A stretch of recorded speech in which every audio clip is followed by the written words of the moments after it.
Right. This is coming to the end of another internship for the summer. And why don't you introduce yourself? My name is Jet Miser. I'm from Amarillo, Texas, and I go to school at WP. I'm an ag business major, and I'm about to be in my senior year. All right, Jet's been with us for a couple of months now here at the ranch in North Texas. We met him a couple of years ago. Oh, it's been more like four or 5 years ago, I guess, at a horse show, and then he goes to school at WT&M in Canyon, where my daughter goes, and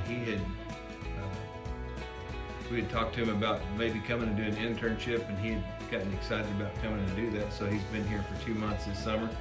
Tell us, Jet, what's one big thing you learned this year from the cattle program? Definitely Red Angus and the variations and how they do better in this hotter climate. Another thing that was really big was direct orders. Of when you work, what you say is exactly what you mean, even if you may not see why at the time, but it's beneficial to what we're doing.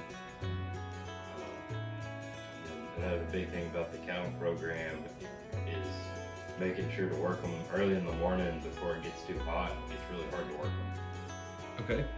And what about the horse program? What's something that you've learned from the horse program this summer?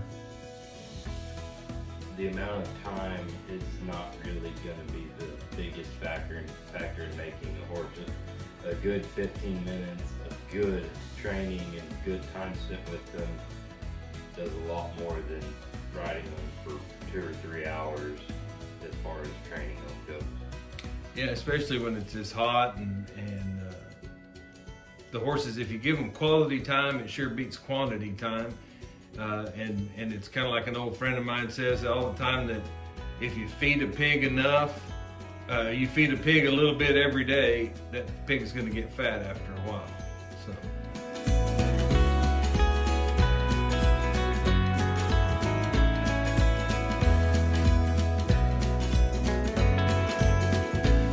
What's something else that you took from being here this summer at the ranch?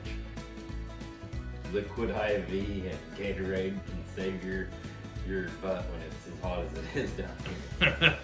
Jet's kind of learned that being in North Texas here is a little different than being in the Panhandle, and we've had just another scorcher for the summer. His first couple of weeks when we got here, we worked cattle, and it was actually pretty decent. And then the last 6 weeks he's been here, it's been at least 100 degrees every day, up to 112, and then of course our heat index was close to 120 a couple of days there at the beginning of the summer, so it's been pretty brutal.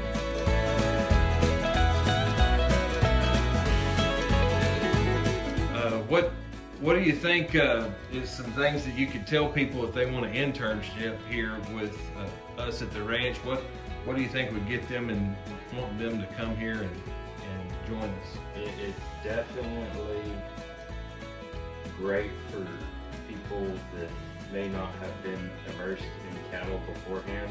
I feel like you're really good at being patient and teaching us effective stockmanship, and everything that you tell us goes back to exactly what you told us the first time, so it's very straightforward and easy to learn and easy to pick up. And another thing that is really crucial is to realize that whatever you do tell us to do, it's probably one of the reasons of efficiency and to keep us from getting hurt. And that was another great thing that I really enjoyed about this program and this ranch. And then the sheer beauty of down here when it's getting rain, it's really just beautiful country. All right, well, we sure haven't enjoyed having you here, and sure glad that you came to visit us and stay with us, and hopefully take a few things that we've taught here and learn them for your life, that maybe even if you don't stay in the ag deal, if you get into a different line of ag work later on, maybe it's something that'll help you with your career. Also, I know we've developed a lifelong friendship, and that's something that's It's funny because Jet and I have talked a ton about how many people we know through the business and how many people his parents know and that my family knows, and it's just a great way to network and to resource, and it makes a big difference. Jet, we wish you all the best, and let me leave you with this. Never approach a bull from the front, a horse from the rear, or a fool from any direction. That's pretty good words to live by. Thanks again, Jet.